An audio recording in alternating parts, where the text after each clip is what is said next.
அன்பான தேவ பிள்ளைகள் எல்லோருக்கும் இயேசு கிறிஸ்துவின் நாமத்தில் என்னுடைய வாழ்த்துக்களை தெரிவித்துக் கொள்கிறேன்.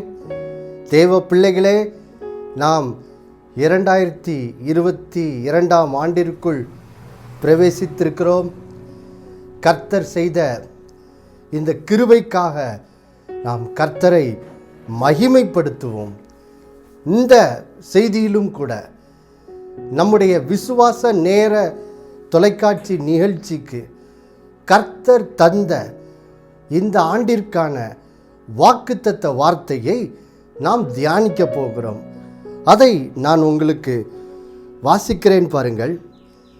யோவான் சுவிசேஷ நிருபம் 11 அதிகாரம் 40வது வசனத்தை நான் உங்களுக்கு வாசிக்கிறேன் பாருங்கள்.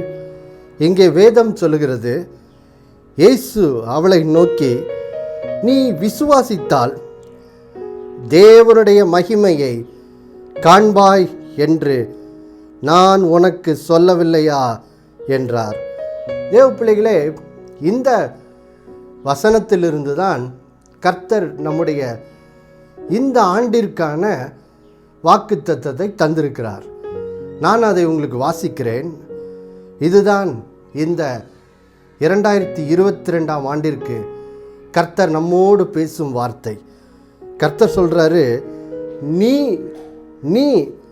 விசுவாசித்தால் தேவனுடைய மகிமையை காண்பாய். ஆம் பிரியமானவர்களே, கர்த்தர் நமக்கு சொல்லுகிற வார்த்தை இதுதான். அது என்ன? இந்த ஆண்டிலே, இந்த 2022 ஆண்டிலே கர்த்தர் நம்மை பார்த்து சொல்லுகிறார், உலகமெங்கும் நாம் இந்த கொரோனா வைரஸ் வியாதி மறுபடியும் பரவி வருகிற செய்திகளை கேட்டுக்கொண்டிருக்கிற இந்த நாட்களில் எங்கும் ஐயோ மறுபடியும் இந்த நோய் தொற்றா, நாம் என்ன செய்ய போகிறோம், நம்முடைய எதிர்காலம் எப்படி இருக்க போகிறது என்று சொல்லி பல கேள்விகளும் பயங்களும் ஜனங்களுடைய உள்ளத்திலே எழும்பிக் கொண்டிருக்கிற இந்த நாட்களில் கர்த்தர் நம்மை பார்த்து சொல்லுகிற வார்த்தை இதுதான். ஆண்டவர் சொல்லுகிறார், நீ விசுவாசித்தால் அப்படின்னு. ஆண்டவர் என்ன சொல்றாரு?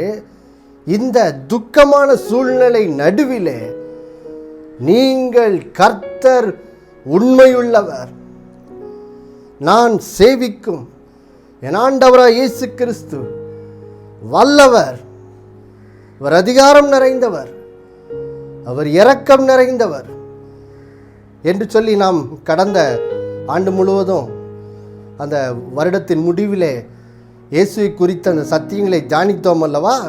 இந்த நிகழ்ச்சியிலே அந்த சத்தியங்களை நீங்கள் உங்கள் உள்ளத்திலே விசுவாசித்து இந்த சூழ்நிலை நடுவிலும் கர்த்தர் நமக்கு ஒரு அதிசயத்தை செய்வார் என்று சொல்லி நாம் விசுவாசிக்கும் போது கர்த்தர் சொல்றாரு, நாம் தேவனுடைய மகிமையை காண்போம்.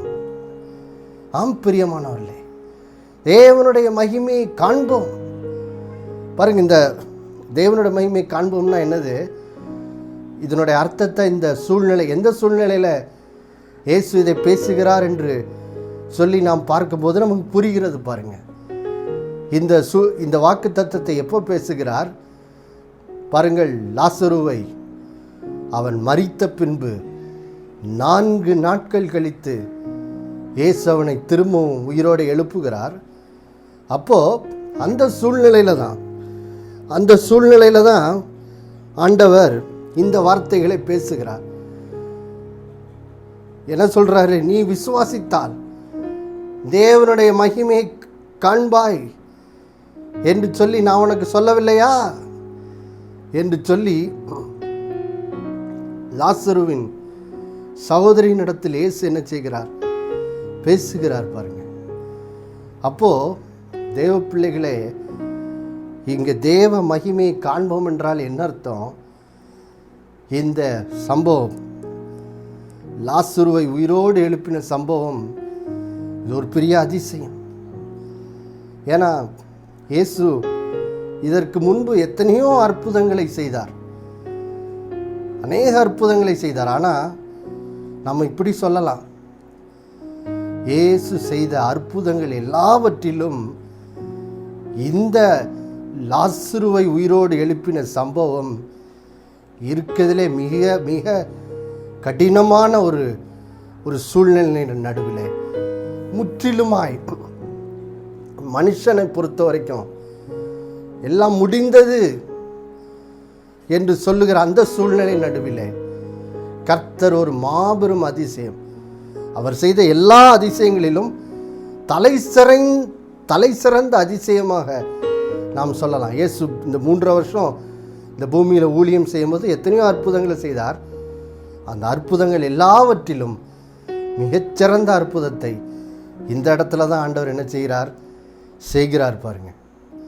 லாசருவை 4 நாட்கள் என்றால் என்ன அர்த்தம்னா, அதாவது இந்த யூதர்கள் மத்தியில் 4 நாட்கள் தாண்டி விட்டது என்பது அவர்களுடைய நம்பிக்கையின்படி இன்மா அவ்வளோதான். லாசருடைய கதை என்ன செய்திருச்சு, முடிஞ்சிருச்சு. அவர் மரித்தது தான். இதுக்கு மேலே ஒருத்தர் அவரை உயிரோடு எழுப்ப முடியுமா அப்படின்னு சொன்னால் முற்றிலுமாக கண்டிப்பாக முடியாது என்று சொல்லிவிடுவார்கள். அப்போது இந்த 4 நாட்கள் கழித்து ஆண்டவர் செய்கிற இந்த அற்புதம் எதை குறிக்கிறது? எப்படி மனுஷன் எல்லாம் முடிந்தது என்று சொல்லுகிறானோ அப்பொழுதுதான் தேவன் என்ன செய்கிறார், என்னால் முடியும் என்று சொல்லி தம்முடைய மகிமையை தேவன் என்ன செய்கிறார், வெளிப்படுத்துகிறார் பாருங்க. அப்போ தேவ பிள்ளைகளே, நாம் கூட இந்த நாளிலே நாம் வாழுகிற இந்த நாட்களில் அதை தான் செய்ய வேண்டும் பாருங்க. கர்த்தர் இந்த நாட்களில் நாம் என்ன செய்ய வேண்டும் என்று சொல்லி இந்த வருடத்தின் வாக்குத்தத்தத்தின் மூலம் பேசுகிறார். அவர் சொல்லுகிறார், இந்த துக்கமான எங்கு பார்த்தாலும் கொள்ளை நோய் செய்தி ஒலித்து கொண்டிருக்கிற இந்த நாட்களில் நீங்கள் அவிசுவாசப்படாமல் விசுவாசத்தோடு கூட கர்த்தர் இந்த சூழ்நிலையிலும் அற்புதம் செய்ய வல்லவர், இரக்கமுள்ளவர் என்று சொல்லி நாம் விசுவாசிக்கும் போது கர்த்தர் நாம் காண்கிற இந்த நாட்களில் காணுகிற இந்த கொடிய வியாதியின் சூழ்நிலைகளை அவர் நிச்சயமாக என்ன செய்வார், மாற்றி போடுவார். நமக்கு ஆச்சரியமான விடுதலை என்ன செய்வார், தருவார். தேவ பிள்ளைகளை, அந்த நம்பிக்கையை, அந்த விசுவாசத்தை இந்த வாக்குத்தத்த வார்த்தை நமக்கு என்ன செய்கிறது, தருகிறது பாருங்க. தேவ பிள்ளைகளே, இந்த கர்த்தருடைய வாக்குத்தத்த வார்த்தை எதற்கு ஒவ்வொரு வருஷமும் நமக்கு தரப்படுகிறது பாருங்க. வாக்குத்தத்த வார்த்தை என்பது ஏதோ ஒரு மந்திர வார்த்தை மாதிரி கிடையாது.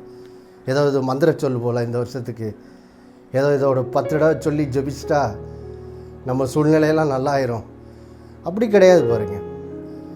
வாக்குத்தத்த வார்த்தை என்பது தேவன் எதற்கு நமக்கு தருகிறார், அதற்கு ஒரு பெரிய, அதற்கு பின்னாடி அது தேவன் செய்வதற்கு ஒரு பெரிய அர்த்தம் என்ன செய்கிறது இருக்கிறது பாருங்க. அது என்னதான் நாம் திருப்பிக் கொள்ளலாம்.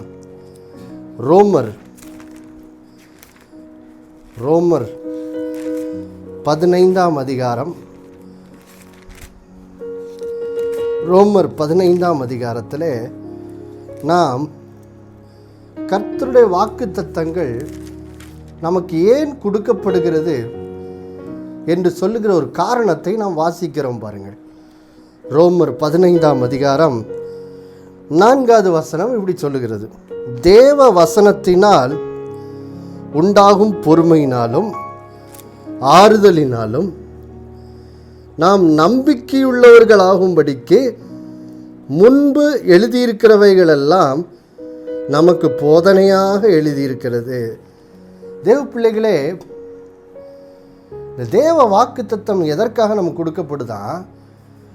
இந்த வாக்குத்தத்தத்தை நாம் பெற்றுக்கொண்டு அதை விசுவாசிக்கும் போது என்ன நடக்கிறதா, அந்த வார்த்தை, அந்த வாக்குத்தத்த வார்த்தை நம்மை நம்பிக்கையுள்ளவர்களாக என்ன செய்கிறதா, மாற்றுகிறது. நம்பிக்கை நிறைந்தவர்களாய் மாற்றுகிறது. பாருங்க, பிரியமானவர்களே, இது ரொம்ப ரொம்ப ஒரு முக்கியமான இது பாருங்க. ஏன்னா நாம் 3வது வருஷமாக இந்த நோய் தொற்றின் செய்தியை நம்ம தொடர்ந்து கேட்கிறோம். இப்போ தான் பள்ளிக்கூடங்கள்லாம் திறந்தது. இப்போ தான் தொழில்கள் எல்லாம் மறுபடியும் இப்போ கொஞ்சம் கொஞ்சமாக இழந்ததையெல்லாம் திரும்ப, அந்த சூழ்நிலைகள் இழந்ததை அவர்கள் திரும்ப மீட்டு கொண்டிருக்கிறார்கள். இப்போ தான் எல்லாம் கொஞ்சம் நல்லாயிட்டு வந்து கொண்டிருக்கிறது. இப்படிப்பட்ட சூழ்நிலை நடுவில் திரும்பவும் என்ன செய்கிறது, ஒரு கெட்ட செய்தி வந்து விட்டது, மறுபடியும் நோய் பரவி விட்டது என்ற செய்தி வருகிறது. பாருங்கள், அப்போது இப்படி கேட்கும்போது என்ன நடக்குது, நம்முடைய நம்பிக்கையை நாம் என்ன செய்கிறோம், இழந்து விடுகிறோம். பாருங்கள், நம்முடைய நம்பிக்கையை நாம் இழந்து விடுகிறோம். அப்போது நம்பிக்கையுள்ளவர்களாக எப்படி இருப்பது? ஏன்னா நம்பிக்கைங்கிறது ரொம்ப ரொம்ப முக்கியமானது. பாருங்கள், அதை இதே ரோமர்லே 12ஆம் அதிகாரத்திலே நாம் வாசிக்கிறோம். நம்பிக்கையினுடைய முக்கியத்துவம் எவ்வளோ முக்கியம்னு சொல்லி ரோமர் 12 12வது வசனத்தில் இப்படி வேதம் சொல்லுகிறது. பாருங்கள், நம்பிக்கையிலே சந்தோஷமாக இருங்கள், உபத்திரவத்திலே பொறுமையாக இருங்கள், ஜபத்திலே உறுதியாக இருங்கள். பாருங்கள் தேவ பிள்ளைகளே, நம்பிக்கை என்பது ரொம்ப ரொம்ப முக்கியமாக இருக்குது. பாருங்கள், எல்லாமே நம்மை சுற்றி இருக்க சூழ்நிலையெல்லாம் மோசமாகும்போது அதான் இங்கே சொல்லுது. பாருங்கள், உபத்திரவத்திலே பொறுமையாக இருங்கள்னு சொல்லி 2வதாக இந்த வசனத்தில் சொல்லுகிறது. ஆனால் உபத்திரவத்தில் பொறுமையாக இருக்கிறதுக்கு முன்னாடி முதல்ல இந்த வசனம் சொல்லுது, நம்பிக்கையிலே சந்தோஷமாக இருங்கள். அப்போது உபத்திரவமான சூழ்நிலை நடுவிலே நாம் அவைகளை வெற்றியாக கடக்க வேண்டுமென்றால் நம்பிக்கையுள்ளவர்களாய் நாம் இருக்கும்போது தான் உபத்திரவத்தின் நடுவிலும் நாம் சந்தோஷமாக இருக்க முடியும், பொறுமையாக இருக்க முடியும், தொடர்ந்து என்ன செய்ய முடியும், ஜெபிக்க முடியும். பாருங்கள், அதாங்க 3வது சொல்லுது, ஜபத்திலே உறுதியாய் தரித்திருங்கள். அப்போது எப்படி தொடர்ந்து உபத்திரவத்தின் சூழ்நிலை நடுவிலே எப்படி தொடர்ந்து ஜெபிக்கிறவர்களாக காணப்படுவது? ஒரே ஒரு வழி தான். பாருங்கள், அது என்ன வழி? நீங்கள்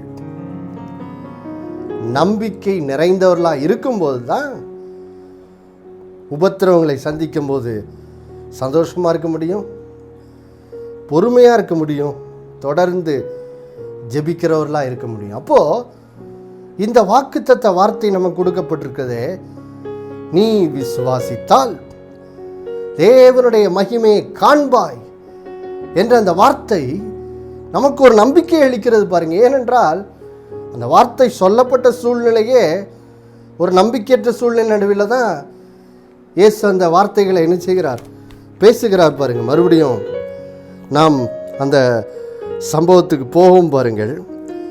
பாருங்கள் தேவ பிள்ளைகளே, இங்கே யோவான் 11ஆம் அதிகாரத்திலே இயேசுவுக்கு ரொம்ப ரொம்ப பிரியமாக இருந்த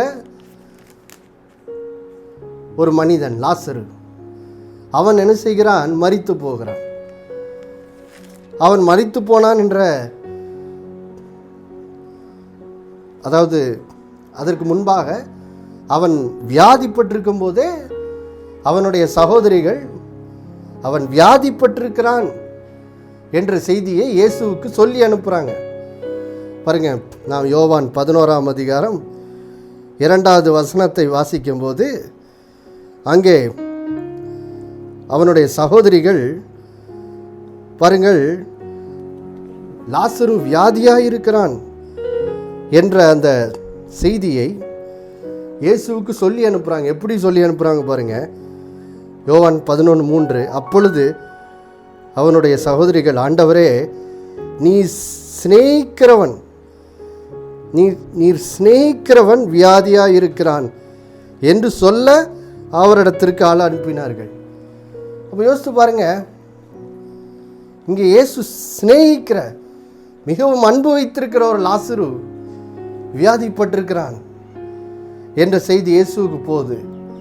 ஆனால் இயேசு என்ன பண்ணுறாரு, செய்தி வந்த உடனே அவர் கிளம்பி லாசருவை குணமாக்கும்படி கிளம்பி போல பாருங்க. ஏன்னா அவர் சொல்கிறாரு 4வது வசனத்தில், யோவான் 11:4 இயேசு அதை கேட்ட பொழுது, இந்த வியாதி மரணத்துக்கு ஏதுவாயிராமல் தேவனுடைய மகிமை விளங்குவதற்கு ஏதுவாயிருக்கிறது, தேவனுடைய குமாரனும் அதனால் மகிமைப்படுவார் என்றார். அப்போ பாருங்க தேவ பிள்ளைகளே, இங்கே இயேசு லாசரு வியாதியாக இருக்கிறான் என்று கேள்விப்படுறாரு. கேள்விப்பட்ட உடனே கிளம்பி போயிடல பாருங்க. அவர் என்ன பண்ணுறாரு, பிதாவின் வார்த்தை அந்த சூழ்நிலை நடுவில் இயேசு என்ன செய்யணுங்கிற இந்த வார்த்தை இயேசுவுக்கு பிதாவின் இடத்துலேருந்து வருது. அது என்னது, இந்த வியாதி மரணத்துக்கு எதுவாகாமல் இந்த சூழ்நிலையை ஆண்டவர் என்ன செய்ய போகிறாரா, அவரோட மகிமையை வெளிப்படுத்துவதற்கு ஒரு வாய்ப்பாய் விளங்குறது அப்படின்னு சொல்லி இயேசு அங்கே பேசுகிறார்.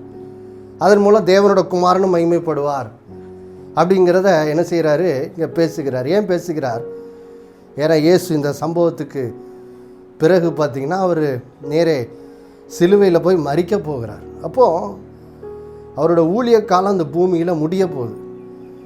அப்போ இந்த யூதர்கள், அவர் ஊழியம் செய்த அந்த யூதர்கள் இன்னும் அநேகர் பாருங்க மனம் திரும்பாமல் தான் இருந்தாங்க. இவ்வளவோ அற்புதங்களை பார்த்தாலும் இயேசு தான் தங்களுடைய மேசியா இரட்சகர் என்பதை ஏற்றுக்கொள்ள இந்த யூதர்களுக்கு மனதில்லாது இருந்தது. அப்போ கர்த்தர் இந்த ஜனங்கள் மேலே இரக்கமாக இருக்கிறார் பாருங்க. எப்படியாவது இவங்க என்ன ஏற்றுக்கொள்ள மாட்டாங்களா, இரட்சகரா ஆண்டவரை ஏற்றுக்கொள்ள மாட்டாங்களா, நான் இவங்களை பாவத்திலேருந்து ரட்சிக்கும்படி தங்கள் இருதயத்தை திறக்க மாட்டாங்களா அப்படின்னு சொல்லி தேவனுடைய இருதயம் என்ன செய்கிறது, ஏங்குகிறது. அப்போது இந்த இயேசு தான் மேசியா அப்படிங்கிறதுக்கு எந்த ஒரு சந்தேகமும் இல்லாத ஒரு அடையாளத்தை அந்த ஜனங்களுக்கு கொடுக்க வேண்டும் என்று தேவன் என்ன செய்கிறார், தம்முடைய சித்தத்தின்படி அவர் மனம் இறங்குகிறார். அதனால தான் பாருங்கள், இந்த வியாதி மரணத்துக்கு ஏதுவாகாமல் தேவனோட மகிமை விளங்குவதற்கு ஏதுவாக இருக்குன்னு சொல்லி பிதாவானவர் தம்முடைய சித்தத்தை இயேசுவுக்கு இங்கே வெளிப்படுத்துகிறார். இயேசு அதை சொல்லுகிறார் பாருங்க. அதனால தான் இயேசு லாசரு மரித்த பின்பு உடனே திரும்ப போகலை, 4 நாட்கள் கழித்து தான் திரும்ப போகிறாரு பாருங்க. இந்த 4 நாட்கள்ங்கிறது பாருங்க ஒரு முக்கியமானதாக இருக்குது. இந்த யூதர்கள் மத்தியில் ஒரு ஐதீகம் இருந்தது. என்னென்னா 4 நாட்கள் மரித்தவர்களுடைய ஆவியன் அவர்கள் கல்லறையை சுற்றி தான் அது இருக்கும். 4 நாட்கள் கழித்து அது அவ்வளோதான் போயிடும். அதுக்கு மேலே அவன் மறுபடியும் உயிரோட எழும்புறதுக்கெலாம் வாய்ப்பு கிடையாதுங்கிறது இந்த யூதர்கள் மத்தியில் ஒரு நம்பிக்கையாக இருந்தது பாருங்கள். அப்போது அது ஒரு தவறான நம்பிக்கையாக இருந்தாலும் கர்த்தர் இவங்க மேலே மனம் இறங்குகிறார். இவங்க எப்படியாவது என்ன நம்பிட மாட்டாங்களான்னு சொல்லி யூதர்கள் 4 நாட்கள் பிறகு அவ்வளோதான் என்று சொன்ன எல்லாம் முடிந்தது என்ற சூழ்நிலை நடுவில் தான் வேணுக்குன்னு இயேசு வராரு பாருங்க. வந்து 4 நாட்கள் ஆயிடுது. ஆனதுக்கப்புறம் தான் இப்போ பாருங்கள் இயேசு பார்த்தீங்கன்னா பார்த்து சொல்கிறாரு, மரித்தவனுடைய அந்த கல்லை என்ன செய்யுங்க, எடுத்து போடுங்கிறார். உடனே மார்த்தாள் இயேசுவை நோக்கி, ஆண்டவரே இப்பொழுது நாருமே 4 நாள் ஆயிற்றே அப்படின்னு சொல்கிறா பாருங்க. அதாவது இப்போ சரீரத்தின் சடலமும் என்ன செய்தது, அப்படி கெட்டு போக ஆரம்பிச்சிருச்சு. அப்போ நாற்றம் எடுக்க ஆரம்பிச்சிருச்சு. அதாவது இது எதை காட்டுதுன்னா, முற்றிலும் எல்லாம் முடிந்தது, அவ்வளோதான். இதுக்கு மேலே ஒரு ஒரு அவனை திரும்ப உயிரோடு எழுப்புவதற்கு ஏதுவான ஒரு அற்புதம் அங்கே நடப்பதற்கு தெய்வத்தால் கூட முடியாது அப்படிங்கிற ஒரு சூழ்நிலை போன்ற ஒரு சூழ்நிலை அங்கே என்ன செய்கிறது, இந்த யூதர்களின் பார்வையில் அங்கே உண்டாகி விட்டது பாருங்க. அப்போது இயேசு என்ன செய்கிறாரு, தான் மரணத்தையே ஜெயித்தவர், அவர் மரணத்தை காட்டிலும் பெரியவர், தான் வானத்தையும் பூமியும் படைத்த மேசியா, தான் இரட்சகர் என்ற சத்தியத்தை இந்த யூத ஜனங்களுக்கு விளங்க செய்வதற்காக யூத ஜனங்களுடைய பார்வையில் எல்லாம் முடிஞ்சிருச்சின்னு சொல்லுகிற அந்த வேளையில் அந்த 4 நாட்கள் கழித்து வந்து லாசருவை உயிரோடே என்ன செய்கிறார், எழுப்புகிறார் பாருங்க. உயிரோடே எழுப்புகிறார். அதன் மூலம் அந்த யூதர்களுக்கு என்னாச்சு, ஒரு பெரிய அடையாளம் காண்பிக்கப்பட்டது. இவர் தான் மேசியா என்பது. ஏன்னா 4 நாட்கள் கழித்து ஒருத்தரை உயிரோடு எழுப்ப முடியாது அப்படிங்கிறது அவ்வளோதான். இது 4 நாட்கள் மேலே உயிரோடு எழும்புகிற அற்புதம் நடப்பதற்கு சாத்தியமே கிடையாது. அதுதான் இந்த யூதர்களுடைய இருதயத்தின் நம்பிக்கைகள். ஆனால் கர்த்தர் அதையெல்லாம் ஜெயித்து 4 நாட்கள் கழித்து இந்த லாசருவை என்ன செய்கிற உயிரோடு எழுப்பி இதன் மூலம் எந்த ஒரு சந்தேகமும் இல்லாத ஒரு அடையாளத்தை யூதர்களுக்கு கொடுக்கிறார். நான் தான்ப்பா உங்களை ரட்சிக்க வந்த மேசியா, அதனால தான் இவ்வளோ பெரிய அற்புதத்தை உங்களுக்கு நான் செய்திருக்கேன்னு சொல்லி அன்றைக்கு அவங்களுக்கு வெளிப்படுத்தினார் பாருங்க தம்முடைய அன்பை இந்த அற்புதத்தில். அப்போது தேவ பிள்ளைகளே, இந்த சம்பவத்தை நாம் வாசிக்கும்போது நமக்கு இந்த நாட்களுக்கு இது ஒரு நம்பிக்கையை தருகிறது. யோசித்து பாருங்க,